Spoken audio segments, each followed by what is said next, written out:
อายุนสิมาเล่าเรื่องผีหัวขาดหรือว่าผีตายโหงเนาะทุกคนเป็นเรื่องเล่าตำนานเนาะเรื่องเก่าๆในอดีตลองมาฟังนำกันทุกคนย้อนไปสมัยนั้นมีอยู่ครอบครัวหนึ่งเนาะเรามีลูกสาวถือว่า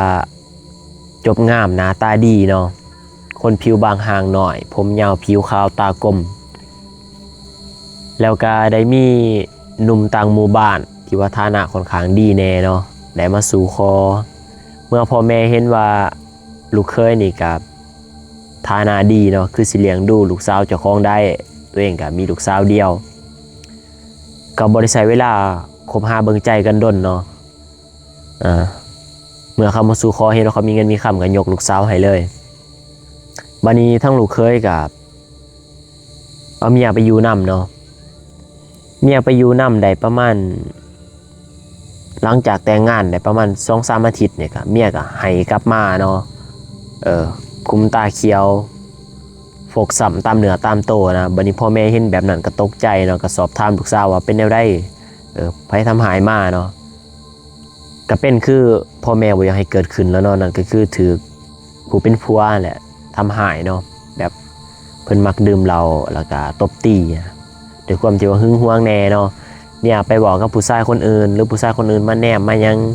กับบ่มักนะก็มาลงระบายใส่เมียเนาะบัดนี้ก็เลยพ่อแม่ก็เลยบอกให้ไปอยู่น้ำผัวเนาะให้มาอยู่น้ำพ่อน้ำแม่คันมันอยากมามันก็มานี่แล้วพ่อแม่สิบอกสิสอนเอาเนาะเพราะว่าก็ยังเป็นเด็กหน่อยอยู่น้ำกันนะอายุ16 17 18ปีนี่แหละประมาณนี้เนาะเป็นบ่าวสาวขึ้นใหม่บัดนี้ก็2-3 มื้อเนาะก็เห็นลูกเคยหอบเครื่องมาอยู่น้ำเมียก็มาเงาะเมียแล้วเนาะมาอ้อนมายอมแล้วพอเฒ่าไม่เฒ่าก็เห็นว่าลูกทั้งสองดีน้ำกันแล้วก็ดีใจเนาะก็อยู่น้ำกันไปอีกบัดนี้อยู่น้ำกันไปก็ละห้องละแหงเนาะผู้เป็นผัวน่ะก็ด้วยความหึงหวงเมียแหละเมียเป็นคนหน้าตาดีไปใส่บาตรก็มีคนมาทักมาท่ายมายิ้มมาหัวใส่นะผู้เป็นผัวผัดบ่มักเนาะมาเฮือนกับพิษเที่ยงกันตีเมียอยู่เฮือนพอเฒ่าไม่เฒ่าเนาะลูกเคยเนี่ยตีเมียคือจังซี่แล้วพอเฒ่าไม่เฒ่าก็บ่ยอมเนาะก็เลยไล่ลูกเคยหนีไล่ลูกเคยออกจากเฮือนเนาะข่อยเลี้ยงมาลูกข่อยบ่เคยขาเคยตีได้เจ้าเป็นหยังมาตบมาตีลูกข่อยมีหยังก็เว้าก็ร่วมกันดีๆแต่ว่าเนาะพอเฒ่าไม่เฒ่าก็หายไล่เพิ่นหนีเนาะที่แรกมันก็บ่อยากหนีดอกบัดนี้เมื่อบ่มีทางเลือกคือจังซั่นแล้วเนาะเขาบ่เอาแหละก็เลยหอบเครื่องหอบของกลับเมื่ออยู่บ้านเพิ่นเนาะวันเวลาผ่านไปประมาณ 2-3 อาทิตย์ก็เห็นลูกเคยแต่งขันหามาเนาะมาขออ่อนขอยอมพอเฒ่าแล้วว่าสิเปลี่ยนแป้งเนาะสิบ่ตบบ่ตีอีกว่าซั่น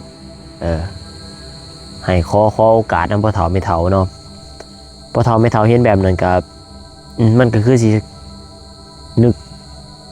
มันก็คือสิแบบคิดได้ว่าซั่นซะคือสิเปลี่ยนสิแป้งแล้วแหละมาอ่อนมายอมหากแต่ว่าบ่มีเฒ่าแก่มานำเนาะก็บ่เป็นหยังว่าซั่นซะก็ให้โอกาสลูกเนาะให้โอกาสลูกเคยแต่ว่าทางลูกสาวนี่บ่อยากเต็มใจปานใดเนาะยังบ่ทันอยากยอมรับบ่ทันอยากยอมรับก็ยังเครียดอยู่หั่นแหละว่าซั่น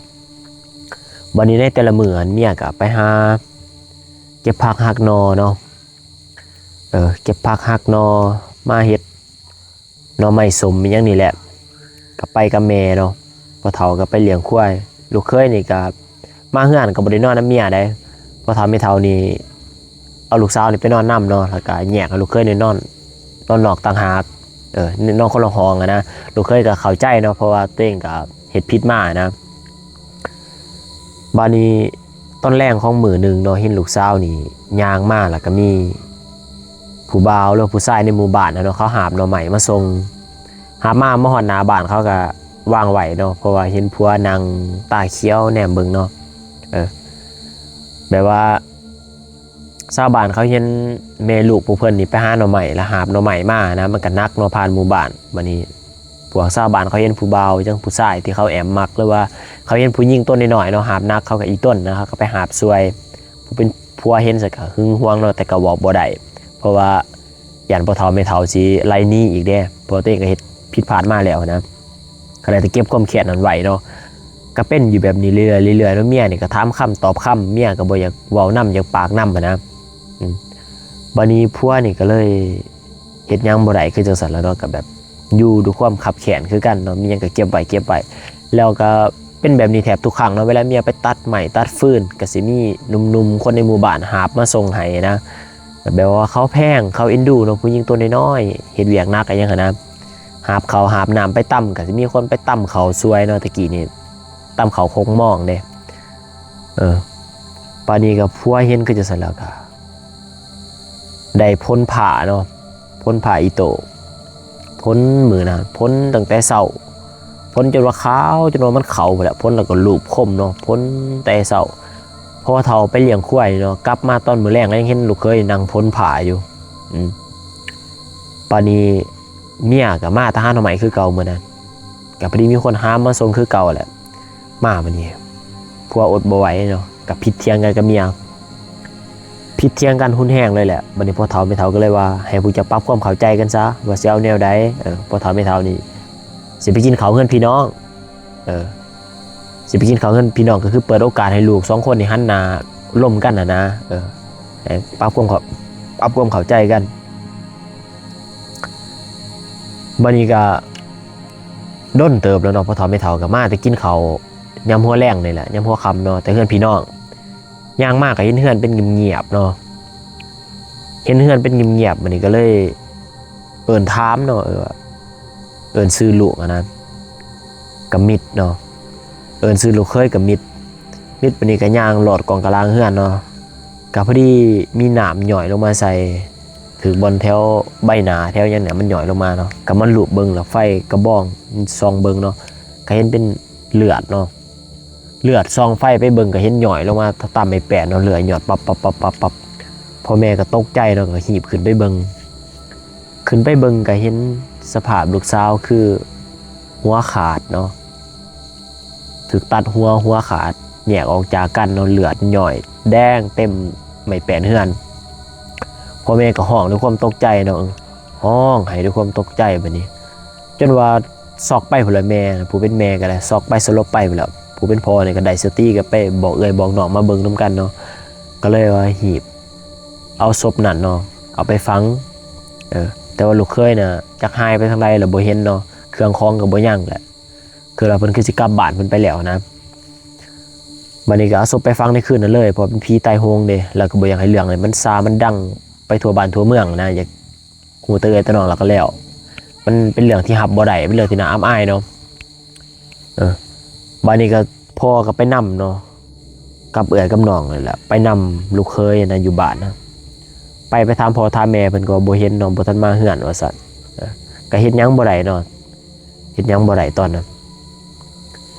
หลังจากนั้นเนาะบัดนี้ก็ได้เขียนจดหมายข่าวๆเนาะไปบอกเอื้อยบอกน้องอยู่ทั้งต่างบ้านต่างเมืองนะว่าส่งข่าวหากันนั่นแหละบัดนี้ก็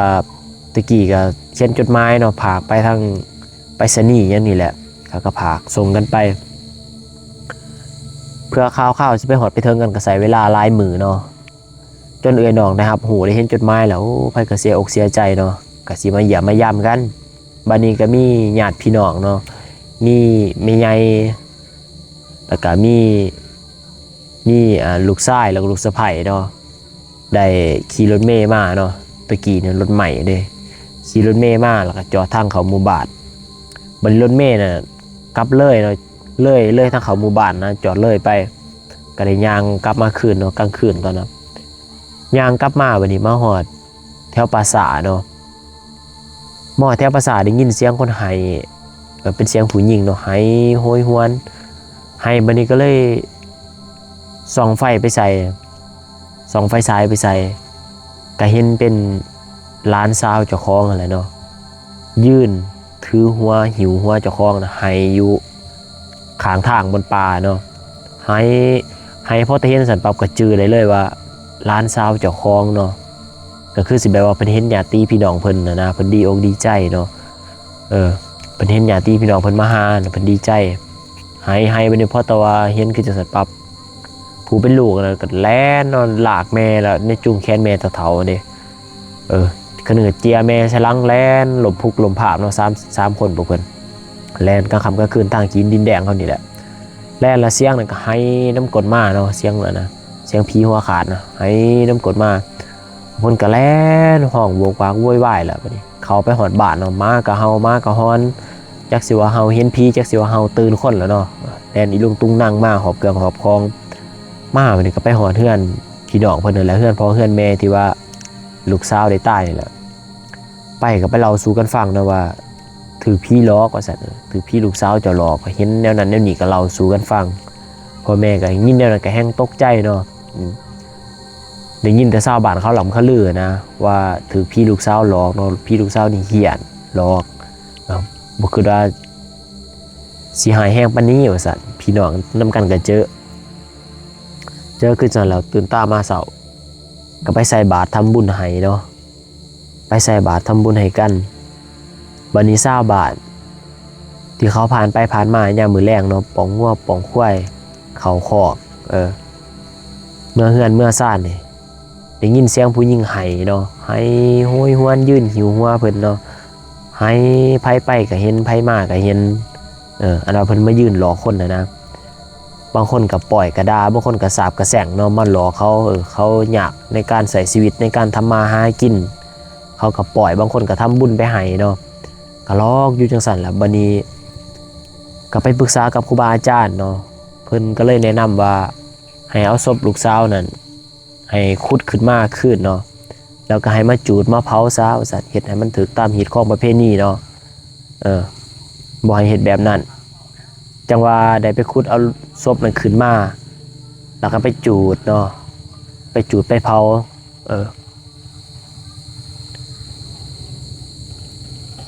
เอาไปจูดไปเผาบัดนี้จังว่าวิญญาณคอยสงบลงเนาะบ่ค่อยมาหลอกมาร้อนคน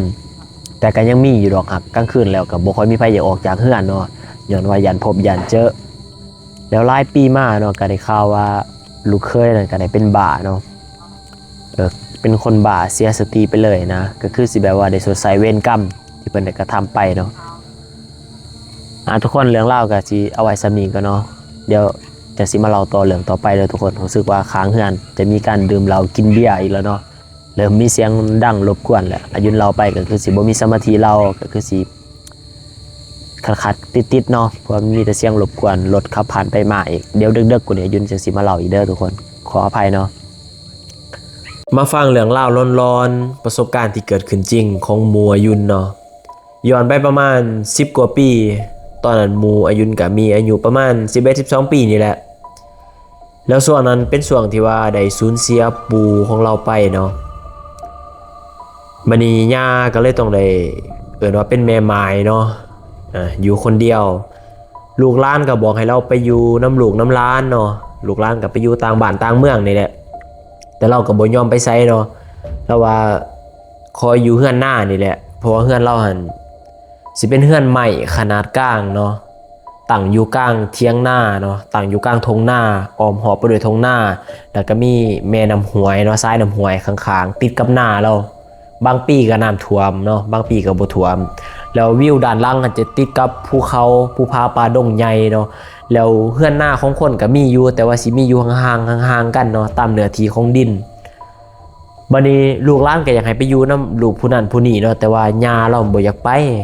อยากอยู่เฮือนหน้าเรานี่แหละเราขุดเราสร้างมากับมือเนาะกับผัวเราถึงว่าผัวเราสิจากไปก็ตามเราก็อยู่เลี้ยงเป็ดเลี้ยงไก่เลี้ยงหมูเลี้ยงม้าเราแหละเนาะตามภาษาคนเฒ่าคนแก่แต่บานนี้เราก็มักเข้าวัดทำบุญเนาะก็มีคนรุ่นเล่าข้าวเดียวกันนี่แหละก็มาแอบมักเราคือกันเนาะเอิ้นว่าผู้เฒ่ามักผู้เฒ่าว่าซั่นซะมามักยาของหมู่อายุนี่เขาก็มาจีบมาล่มกันนี่แหละเนาะบัดนี้ยาก็มาคิดแล้วเนาะว่าสิเอาบ่หรือสิบ่นะเนาะกำลังว่าสิไปปรึกษากับลูกกับหลานหั่นนะกำลังสิตัดสินใจไปปรึกษาลูกหลานว่าให้แม่เอาบ่ผัวใหม่ยังนะพอได้มาเลี้ยงมาดูกันหั่นแหละเนาะบัดนี้ก็บ่ทันได้ไปปรึกษากับลูกกับหลานดอกบัดนี้โมยุนหันตอนนั้นอายุ11-12 ปีก็ได้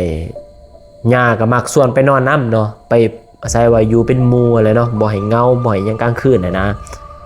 หมู่ยุ่นก็เที่ยวไปนอนน้ำยาแถวว่าทุกคืนเนาะบางคืนก็สลับกับลูกหลานคนอื่นๆไปนะหมู่ยุ่นว่าบรรยากาศเฮือนของยาอยู่นั่นเวลาสิไปเฮือนหน้าเราต้องได้ขามหวยไปเนาะบรรยากาศเป็นตาย่านกันนะเนาะบางคืนเนี่ยได้ยินเสียงนกเสียงหนูเสียงผ่านเสียงยังมันห้องนะมันติดกับภูภูพาป่าดงเนาะมันก็เป็นตะยานนะตะกี้สัตว์ป่ามันก็ยังไล่มันก็เป็นตะยานแหละเฮือนหลังเดียวอยู่กลางทุ่งนาเนาะบาดนี้มีอยู่คืนหนึ่งโมยุนกับไปนอนน้ำยาเนาะบาดนี้ตกมากลางคืนเนาะกับซีเมนเด็กพอสมควรแหละโมยุนมาสะดุ้งตื่นย้อนได้ยินเสียงยานี่ได้คือจังว่าเพิ่นโอ้ล่มกับไผบางคนนี่เนาะแบบเพิ่นเว้าเพิ่นโอ้ล่มกันนะโมยุนก็สะดุ้งตื่นเนาะกับฟังแล้วว่าญาเว้ากับไผเนาะหักนอนข้างกับญาแล้วญาก็เว้าแบบเถียงกันนะคล้ายๆคือว่าผัวเมียทะเลาะกันหรือว่าผัวเมียผิดเถียงกันเนาะแล้วโมยุนมาสะดุ้งตื่นแห้งอีหลีนี่แม่นเสียงคนตบพาเฮือนเนาะหรือว่ากระโดดถีบพาเฮือนพาประตูเฮือนนี่นะเพราะว่าเฮือนมันจะเป็นเฮือนใหม่แอมด้วยไม้แป้นเนาะแอมด้วยไม้แป้น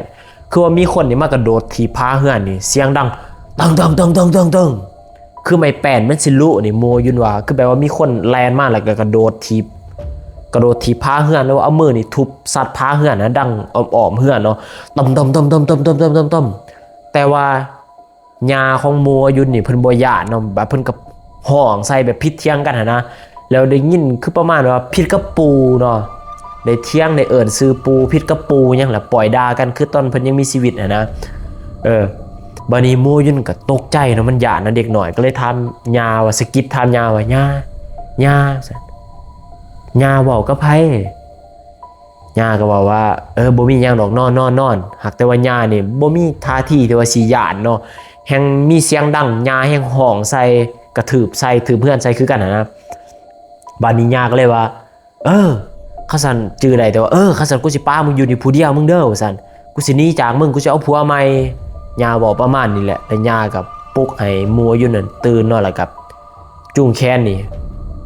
แล้วก็ไต่ไฟเนาะลงจากเฮือนน่ะย่างไปเลยเนาะย่างไปเลยแล้วมัวยุนได้ยินเสียงแววน้ำลังอยู่เฮือนน่ะได้ยินเสียงคนทุบไม้แป้นคือเก่าเนาะตึมลักษณะคือบ่พอใจนะบัดนี้ด้วยความที่ว่าเป็นเด็กน้อยเนาะก็ย่านแล้วก็บ่ฮู้ว่าเรื่องราวที่เกิดขึ้นมันเป็นย้อนสาเหตุใดนะแล้วพอดีตื่นมาเราจะได้ยินญาไปโซกับลูกกับหลานนะว่าสิเว้าเรื่องกำลังสิไปปรึกษากับลูกหลานว่าสิเอาผัวใหม่ลูกหลานสิเห็นดีนำบ่นะแล้วบัดนี้ในคืนน่ะหั่นก็ฝันว่าปู่นี่มาหายมาด่าญานะว่าแบบบ่ให้มึงเอาผัวใหม่บ่ให้เอาผัวใหม่แบบเพิ่นหึงเพิ่นหวงนะแล้วก็เลยผิดเถียงกันแล้วญาก็เลยตื่นมาจากความฝันก็ได้ยินปู่น่ะถือเพื่อนใส่เนาะก็เลยเถียงกันนะครับญาบ่ย่านปู่เนาะเพราะว่าตอนมีชีวิตว่าญาน่ะเป็นคนคุมปู่อยู่แล้วนะเป็นคนเก่งกว่าผัวอยู่แล้วเนาะก็เถียงกันกับผีนะเถียงกันกับวิญญาณของผัวอยู่เฮือนหลังนะเถียงกันแบบคือผัวเมียผิดกันนี่แหละแต่ว่าปู่น่ะในความรู้สึกหันปู่มันบ่ได้มีตัวตนอยู่หรอกเนาะแต่ว่าได้ยินเสียงถืบเฮือนได้ยินเสียงเคาะพางเฮือนจังนะใส่โอ้โมอยู่เนาะเป็นตาย่านกันเนาะณตอนนั้นเนาะแบบว่าญาผิดกับปู่เนาะปู่ที่ว่าเสียชีวิตไปแล้วตายไปแล้วเนาะย้อนว่าหึงหวงเมียสิไปเอาผัวใหม่เนาะอันนี้ก็เป็นเรื่องราวประสบการณ์ที่เกิดขึ้นจริงเนาะอันนี้กับโมยุนสมัย10 กว่าปีเลยเนาะตอนยังเป็นเด็กหน่อยพอได้ที่มาพังเรื่องพีเรื่องราวร้อนๆกับไปติดตามในช่อง YouTube อายุนไดเดอร์เนาะพิมพ์หาได้เลยว่าอายุน ARYOON เนาะหรือว่าพิมพ์ไปว่าเวลาพีเนาะขอบใจทุกคนที่ติดตามเด้อเรื่องราวที่เอามาเล่านี่ก็เป็นความเชื่อส่วนบุคคลเนาะโปรดใส่วิจารณญาณในการรับชมรับฟังให้ดีๆเด้อทุกคนผู้ใดบ่เชื่อก็บ่เป็นหยังเนาะอยากให้ทุกคนพังเพื่อความบันเทิงเจอกันในคลิปต่อไปทุกคนบ๊ายบายมาฟังเรื่องร้อนๆเรื่องแปลกๆอีกเรื่องหนึ่งทุกคนเกี่ยวกับผีป่าเนาะหรือว่าผีไห้ผีสวนผีอยู่เขตบ้านเก่าย้อนไปประมาณเกือบ10 ปีเนาะตอนนั้นพ่อแม่ประชาชนเฮาก็เฟื่องฟูเนาะราคามันต้นหรือว่ามันสับปะหลังนี่กำลังดีเนาะกำลังเข้ามา ทางภาคใต้เนาะมันเป็นราคาพ่อแม่ปัดส้นก็ไปถากทางเนาะไปดุดไปไทยปลูกมั่นเนาะแข่งกันปลูกจับจองที่ดินทำมาหากินนี่แหละผู้ใดมีกวางมีลายแห่งดีเนาะบัดนี้ก็มีครอบครัวหนึ่งได้ไปทางเอาดินผู้อยู่แถวนาเขื่อนเนาะอยู่ทั้งเมืองซานไซก็ไปทางเนาะไปทางไปจูดไปทางแหละบัดนี้ชาวบ้านผ่านไปผ่านมาเขาก็ไปถักไปถ่วงเนาะคนหูจักหาแพงนี่แหละก็เลยว่าเอ้าจังได้ผู้ใจจังกามาทางเอาดินแถวนี้ดินแถวนี้มันเป็นดินที่ว่าแห้งเนาะดินที่ว่าแข็งว่าซั่นเจ้าที่แห้งพี่ปลาพี่ดงยังมันแห้งเพราะว่าแท้มันเป็นเขตบ้านเก่าสมัยตะกี้แล้วเนาะมันเป็นเขตบ้านเก่าเป็นเขตปราสาทเพราะว่าหลังจากเขาเฮ็ดเขื่อนอย่างนี้น้ำมันสิท่วมนี่แล้วเขาก็เลยย้ายหนีเนาะเขาให้ย้ายหนีจากแถวนั้นมันเป็นนาเขื่อนนี่แหละให้ย้ายบ้านใหญ่เมืองนี้บัดนี้คนใต้คนยังมันก็ฟังกับบ้านเก่าเลยแล้วว่าแถวนั้นสมัยนั้นเขาก็ยังส่วนใหญ่แล้วยังนับถือผีเนาะแล้วเขาก็จะฟังเขาบริจูดได้เผาคือศาสนาพุทธเฮาแต่เขาก็บ่สนใจเนาะก็ย้อนคำว่าเฮาทุกข์ยากนี่แหละเนาะอยากได้ที่ทำมาหากินมีลูกหลานหลายก็บ่สนใจเนาะก็ไปถากไปทางหลังจากถากทางไปได้บ่ดนเนาะผู้เป็นลูกชายลาเนาะมีลูก3คนเนาะมีอ้ายมีเอื้อยแล้วก็มีลูกชายลาเนี่ยอายุประมาณ14-15 ปีได้ล้มป่วยกระทันหันเนาะในคืนนะฮันก่อนสิล้มป่วยเจ็บไข้ได้ป่วยก็คือมีฝนตกเนาะแล้วก็มีลมแห้งเนาะมีลมแห้งแล้วก็พากกใหม่อยู่แถวหัวแถวสวนนั่นแหละพากกใหม่ใหญ่งาใหม่มันจนหักลงมาเนาะกับผ้ากันแตกตื่นนี่แหละแตกตื่นเสียงผ่าห้องแตกตื่นกับเหตุการณ์แปลกประหลาดแบบนี้นะเพราะมันเกิดในพื้นที่หัวสวนของเพิ่นที่ไปถากทางหลังจากผ่านคืนที่ว่าฝนตกหนักเนาะมีผ่านั้นไปผู้เป็นลูกเนี่ยก็เริ่มมีอาการไข้เนาะไข้แล้วขิงฮ้อนแบบสั่นหนาวขึ้นบาดเดียวนะจากที่ว่าคนแข็งแรงอยู่ดีๆเนาะก็เจ็บไข้ได้ป่วยบัดนี้ที่แรกก็หาต้มหวานต้มยาให้ลูกกินนะเพราะว่าหวานยากับบ่มีเนาะเพราะว่ายากินยายังเห็นยาลวงอันนี้บ่มีเนาะเพราะว่าเฮาอยู่สวนมันก็ใกล้จากอันนั้นห้องหมอนะสุขศาลาเนาะก็ใกล้ก็เลยคิดว่าต้มหวานต้มยาที่พ่อที่แม่เฮาเคยพาให้กินก่อนนะกินหวานกินยาไปได้ประมาณมื้อ2มื้อเนาะอาการก็บ่ดีเนาะมีแต่กินข้าวก็บ่ได้สั่นหนาวขึ้นอาการถือว่าแย่แล้วพ่อแม่ก็เลยตัดสินใจว่าสิเอาลูกนี่ไปเข้าห้องหมอไปส่งห้องหมอหรือว่าโรงพยาบาลเนาะมื้อนี้รถก็มีแต่รถไทยเนาะรถอีแตนเฮานี่แหละก็เลยติดรถเนาะติดรถก็กลัวสิได้ก็ใช้เวลาแบบหลายนาทีหลายชั่วโมงนะหลังจากติดรถได้ซั่นปั๊บก็หามาลูกนี่ขึ้นรถใส่ลังรถบัดนี้ก็ขับออกไปเนาะกำลังขับรถอีแตนออกก็ปรากฏว่ารถนี่มันหนักเนาะแบบขิงมันมุนซื่อๆนะขิงน้ามันหล่อมันหันไปซื่อๆนะทั้งที่ว่าดินเนี่ยเป็นดินเพียงเนาะดินเพียงบ่อยเนาะเป็นดินบ่อยเนาะสิจอดอยู่ข่อยหรือว่าสิบึ้นขึ้นข่อยอีหยังนะมันเป็นดินเพียงแถวนั้นหั่นรถอันดุ่มหันซื่อๆมันบ่ไปแล้วก็บ่อยเนาะมันสิมือนี่ยังลายลวงนะแล้วก็มันก็บ่ได้หนักอิหยังเพราะมีแต่น้องนอนอยู่ท้ายรถเนาะมีคน 2-3 คนเท่านั้นนะเป็นเหตุการณ์ที่แปลกประหลาดขนาดรถน่ะมันหันซื่อมันบ่ไปเนาะเมื่อบ่ไปคือจังซั่นแล้วก็พากันแปลกเนาะแน่เบิ่งหน้ากันแล้วบัดนี้ผู้เป็นพ่อเป็นแม่ก็เริ่มเชื่อแล้วเนาะกับเหตุการณ์ที่เกิดขึ้นก็เลยอันนั้นไปเอาว่าเราย่าป้าปิงนะไปถอกไปเหย็นขอบเจ้าที่เจ้าทางตามความเชื่อนะเนาะไปขออนุญาตจังนี่แหละขอขมาลาโทษนะหลังจากเฮ็ดพิธีจมปากจมคอแนวนั้นปั๊บก็ปรากฏว่ารถนั่นก็ไปได้เนาะรถนั่นก็หันแล้วก็ไปแล้วก็ขับไปส่งลูกอยู่ห้องหมอเนาะก็พอดีไปหอทุ่งหมอก็ปรากฏว่าระหว่างทางก็คือลูกกันใจขาดหรือว่าเสียชีวิตไปแล้วเนาะท่านหมอก็ช่วยยังบ่ได้เนาะก็แปลว่าผู้เจ้าเอามายังว่าซั่นคนนี่ตายแล้วเด้ว่าซั่นคิงเย็นไปแล้วนะคนตายแล้วครับว่าแม่ก็ให้ขนาดแม่นะห้องให้เสียอกเสียใจขนาดให้จนแบบว่าเสียสติไปเลยนะแม่นะแบบมีแต่ให้เสียใจอย่างเดียวเนาะด้วยความที่ว่าฮักลูกนะลูกชายหลาเราอีก บัดนี้ก็เอาออกป่าเนาะกับไปฟังอยู่ปราสาทลูกนะไปฟังกลับมาเฮือนนี่แม่นี่ก็ยังทำใจบ่ได้เนาะให้เขาก็บ่กินแม่นี่จอยพร้อมขนาดเขาก็บ่กินคิดฮอดลูกเพิ่นนะเสื้อผ้านี่ก็บางส่วนมันก็เก็บไว้นะเพิ่นก็เอาเสื้อลูกนี่มากอดมาดมเนาะมากอดมาหอมเสื้อผ้าลูกให้แล้วมีอยู่คืนนึงพ่อเนี่ยผู้เป็นผัวน่ะหาเมียบ่เห็นเนาะก็เลยถามลูกถามหลานถามเอื้อยถามน้องไก่มอกันนะว่าเห็นเพิ่นบ่นะก็ไผก็ว่าบ่เห็นเขาก็เลาะนำหาแถวบ้านก็บ่เห็นเนาะมันก็เลยสงสัยยังบ่อนเดียวที่ว่าบ่ได้ไปหาเนาะเพราะว่าเพิ่นนั้นให้ลำเพ้อลำพันหาแต่ลูกเพิ่นนะเขาก็พากันไปนำหาอยู่ปราสาทอยู่บนพังศพลูกเพิ่นก็ปรากฏว่าเห็นเมียเพิ่นน่ะเนาะนอนให้อยู่บนลูกคางลุ่มศพลูกชายเพิ่นน่ะกอดเสื้อผ้าเนาะให้ละเมอเพ้อพันเว้าผู้เดียวเนาะเสียสติในคืนนั้นนะเขาก็เอาเพิ่นมาเนาะเอาเพิ่นมาเขาก็มาปลอบอกปลอบใจเนาะว่าอย่าเฮ็ดแบบนี้อีกนั่นนี่นะปลอบใจกันก็ใช้เวลาหลายชั่วโมงพอสมควรเนาะ2-3 วันก็เป็นแบบเก่าอีเนาะบางเทื่อเพิ่นคิดฮอดลูกเพิ่นแฮงกลางเว้นเพิ่นก็ไปหาอยู่ปราสาทผู้เป็นลูกเป็นผัวญาติพี่น้องก็ต้องไปนำเอาเพิ่นมาเนาะไปแบบนี้ประมาณ 2-3 เทื่อเนาะแม่นี่แบบว่าเป็นคนเพี้ยนเป็นคนเสียสติไปเลยจนว่าได้ใส่โซ่แม่น่ะไหวเนาะใส่โซ่ไหวญาติเนาะเพิ่นสิลักไปนะหาลูกเพิ่นแล้วก็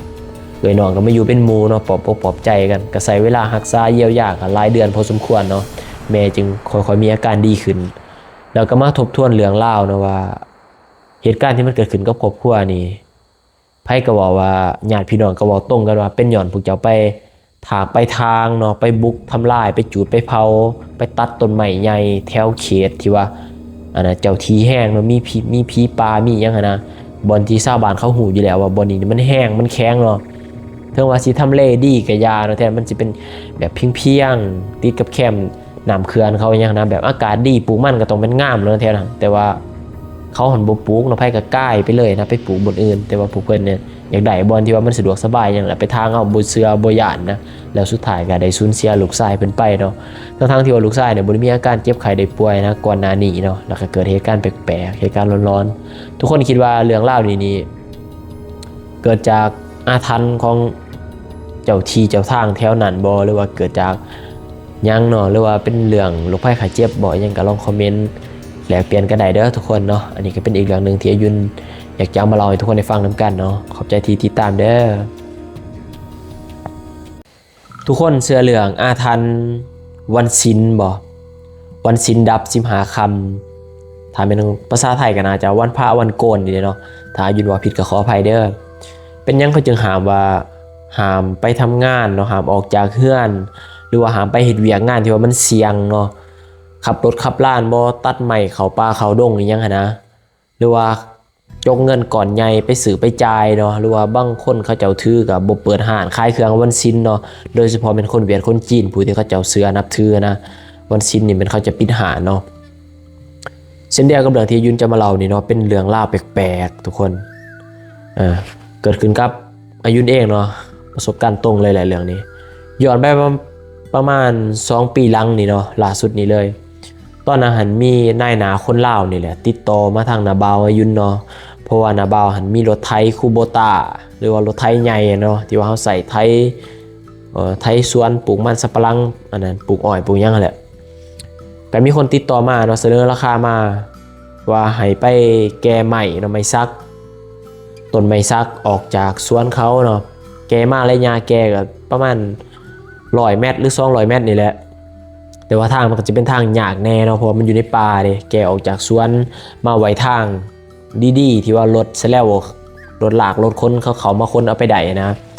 แกออกจากสวนไปให้เขาก็จ้างในราคาที่สูงเนาะบัดนี้นาเบาก็ตกลงเนาะบัดนี้นายหนาคนลาว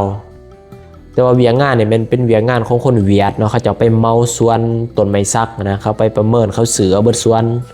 แล้วก็จ้างคนไปตัดลายพวกอายุนไปแกไปดึงออกมานะเป็นคนเวียดเนาะอันนั้นเจ้าทึ่นนายทึ่นนะแต่ว่าให้คนลาวเป็นนายหนาติดต่อหารถให้ยังนั่นแหละแล้วบัดนี้นายหนาคนลาวก็พาพวกอายุนไปเนาะสถานที่เห็นแมนอยู่แถวเมืองภูวงเนาะเมืองภูวงบัวมัน ใกล้ๆกับเซกามานนี่นะแต่ว่ามันต้องได้เขาไปทางสวนอ้อยเนาะเขาไปใกล้เลยแหละพาสวนอ้อยไปวิทย์สวนอ้อยของเขาแล้วก็ไปเจอกับเป็นป่าเนาะแล้วก็มันสิสวนไม้ซักมันสิติดกับแคมแม่น้ำเซสายน้ำเซกองคันนี่แหละแต่ว่าแถวนั้นมันสิบ่มีบ้านคนเนาะมันจะเป็นหัวเป็นสวนของประชาชนซื่อๆเนาะมีสวนมันต้นอีหยังเขานี่แหละระยะทางใกล้กันเนาะใช้เวลาเดินทางก็พอสมควรทางมันยากแล้วรถไถมันก็ขับช้าๆนะแล้วเขาก็บ่คุ้นเส้นทางแน่นายหนาก็พาไปก็ไปเบิ่งเนาะว่าแกจากจุดนี้ไปหาจุดนี้เนาะเขาก็ไปสีบอกแนะนำอีหยังพอยุ่นไปหัน3คนเนาะนาบ่าวยุ่นนี่เป็นซูเปอร์รถแล้วก็หมู่ของเราส่วนไปนำผู้นึงเนาะเราเป็นทหารรับจ็อบว่าซั่นซะแล้วก็อายุนเนาะก็คือพวกอายุนกับหมู่ของนาบ่าวนี่ก็คือแบบเป็นผู้มัดโซนะมัดโซเป็นผู้ปลดโซเป็นหยังเนี่ยเป็นผู้ช่วยว่าซั่นซะเมื่อเขาไปหอส่วนไม้ซักแห่งนั้น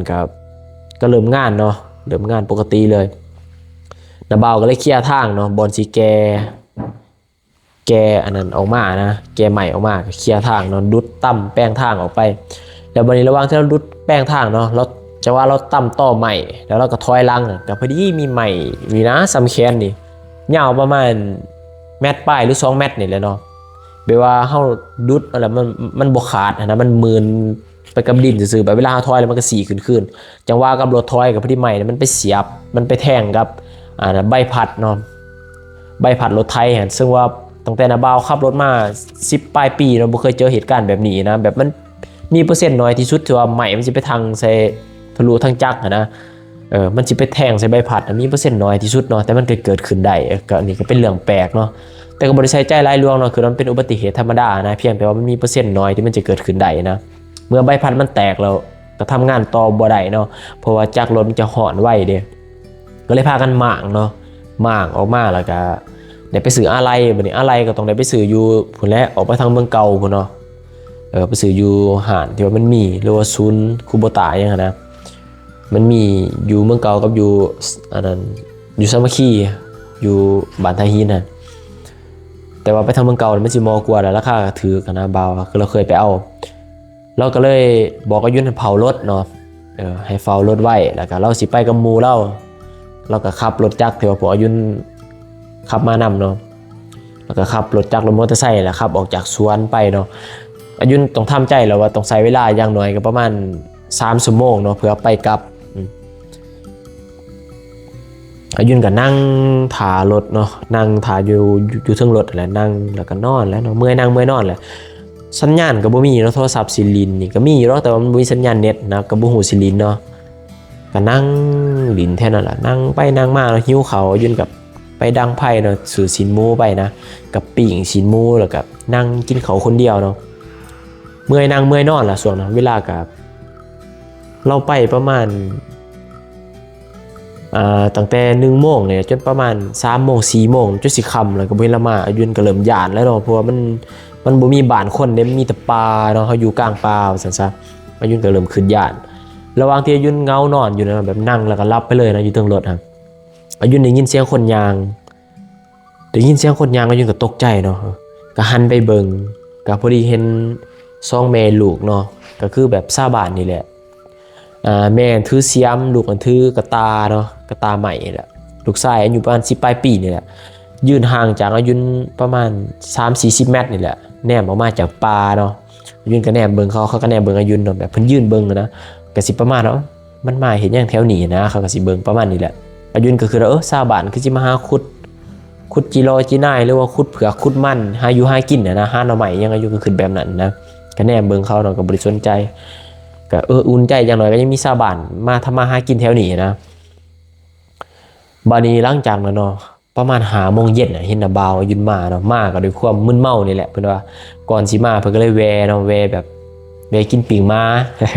อยู่ข้างทางดื่มเหล้าดื่มหยังมาเพิ่นก็ซื้อของแก้มมาแน่เนาะซื้อเบียร์ซื้อหยังมา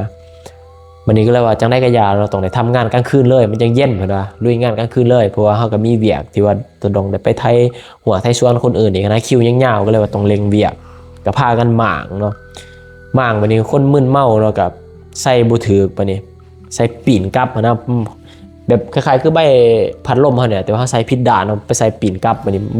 มันก็หมุนอยู่หรอกแต่ว่ามันบ่เย็นเนาะ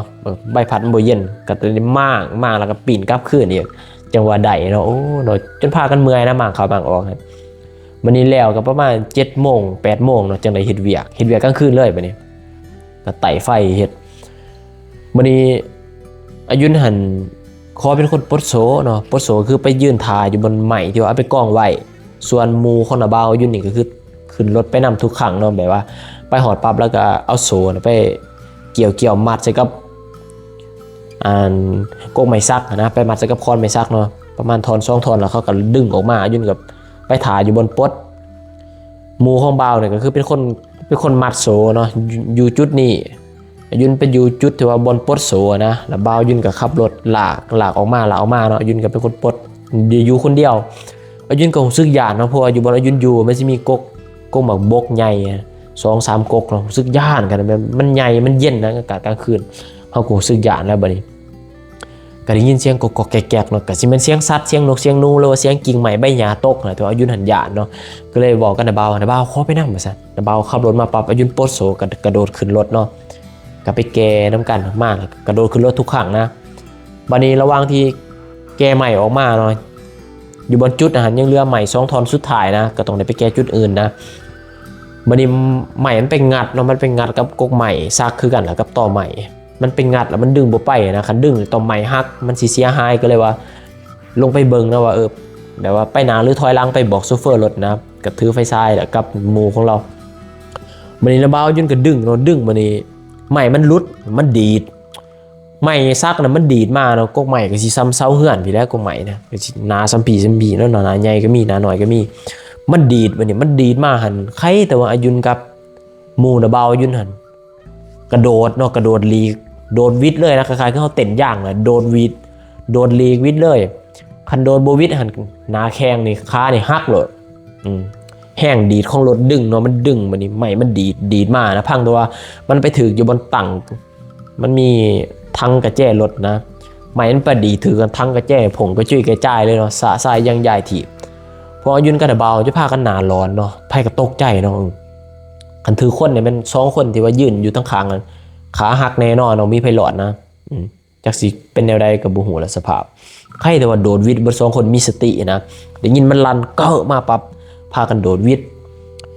สักพักตกใจเนาะโอ้ปาเก็บกระแจเนาะเก็บกระแจมาได้นะเบาเศร้าบ่เฮ็ดแล้วมันเสียงไล่แบบตื่นก็เฮามึนเมานะบ่เฮ็ดกระยามแล้วว่าจนได้สิตายก่อนบ่ได้ใช้เงินแล้วว่าพากันควันเสียเบิดเนาะเกือบขาหักมื้อนี้ก็หยุดดับรถแล้วก็พากันไปดังฟืนดังไฟเนาะมื้อนี้กินข้าวผูกยังหาบ่นอนนะก็พากันนอนเนาะนอนมื้อนี้กลางคืนนะบ่าวยุ่นหันละเมอจนตกอูเลยทุกคนแบบนอนละเมอแล้วก็ตกอูเนาะเพราะว่าดังซุ้มไฟทั้งกลางแล้วก็นอนผูกอูมันมีกกใหม่เนาะอ้อมกองไฟนะดึกๆมาแล้วนะบ่าวยุ่นละเมอแล้วละเมอแบบเราตกใจแล้วเราพลิกตกอูมันดังอุบพออายุนกับหมู่เราก็พากันเป็นยังมาเบิ่งกันนะที่แรกก็หัวควันน่ะเบาบัดนี้น่ะเบาก็เบิ่งสีหน้าเราจริงจังนะแบบคือว่าเราตกใจเนาะตื่นมาตอนเช้าแล้วจังเล่าให้ฟังว่าเราฝันว่ามีคนเฒ่านี่มาบอกเราว่าพวกเจ้าไม่เห็นหยังอยู่นี่ว่าซั่นเด้อสมาบ่นมาแซวแท้ว่าซั่นบ่ค่อยจนว่าบ่ได้อยู่บ่ได้นอนมาบุญมาไหว้ยังอยู่นี่เพิ่นว่าดีแล้วบ่ค้าพวกเจ้าบ่ฮักแล้วว่าอย่าสิเฮ็ดแบบนี้อีกเด้อแล้วว่านี่แล้วว่ามาลบมากวนข่อยแล้วว่านี่คันบ่จะบ่อยากมีอันเป็นไปซั่นคำมาบอกซั่นบัดนี้เราก็ย้านแล้วว่าเราก็เลยละเมอในความฝันพอตะเว้าซั่นปั๊บบัดนี้ก็พากันย้านแล้วเนาะกลางเว้นก็พากันคุมแก่ใหม่เนาะก็ใครแต่ว่าแก่ใหม่แล้วบัดนี้ขับรถออกเมื่อพอดีอายุนไปเห็นอันนั้นแนมไปเห็นเขินเป็นบังนะทุกคนผู้ใดที่เคยไปทรงสการเนาะหรือว่าไปจูดไปเผาคนตายนะมันจะมีดอกบังเขาเอาดอกไม้ใส่นะทุกคนมันจะมีดอกไม้แล้วก็มีถูกมีเทียนนะแล้วก็มีเงินเขาเอาเงินพับเป็น3 เหลี่ยมนะอายุนก็จะเขินจะได้เนาะพอได้หูกับคอมเมนต์บอกเนี่ยนั่นแหละแล้วเงินเขาใส่มีถูกมีเทียนนะแล้วเขาไปวางไว้อยู่ตามโลงศพนะตอนสิจูดสิเผาคล้ายๆคือดอกไม้จันทร์นั่นแหละประมาณนั่นแหละอายุนไปเห็นเขาย้ายไว้เนาะนำล็อกหัวนะทางเขาไปบัดนี้แนมเขาไปคัก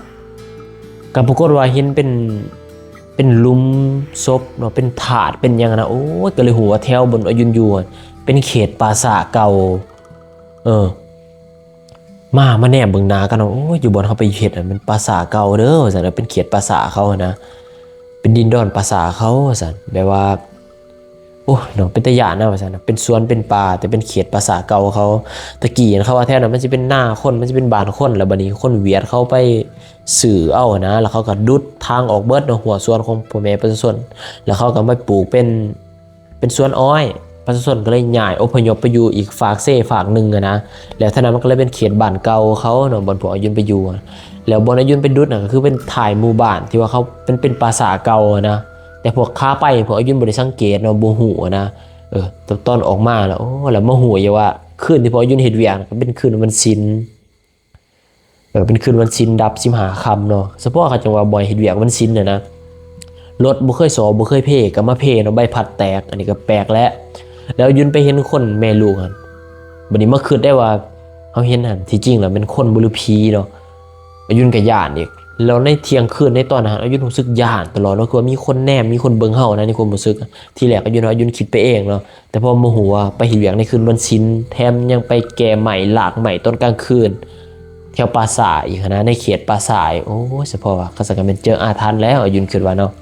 มาเติมกันนะเบาอายุนฟันแล้วก็นอนละเมอนะทุกคนคิดเห็นได้ก็เรื่องนี้ก็คอมเมนต์บอกนี่เด้อเนาะอันนี้ก็เป็นความเชื่อส่วนบุคคลเด้อ